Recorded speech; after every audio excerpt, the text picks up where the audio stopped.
Hi అండి. చాలా సింపుల్‌గా, టేస్టీగా అయిపోయే సేమియా కేసరినయితే చూద్దాం వచ్చేయండి.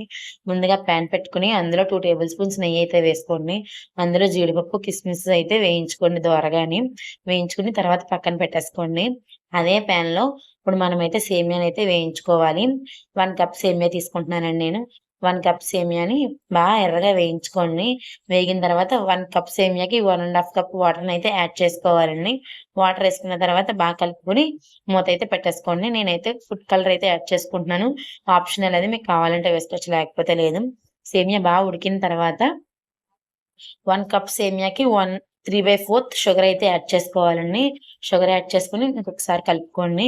కలుపుకునేటప్పుడు మీకు కన్సిస్టెన్సీ అనేది మారుతుంది.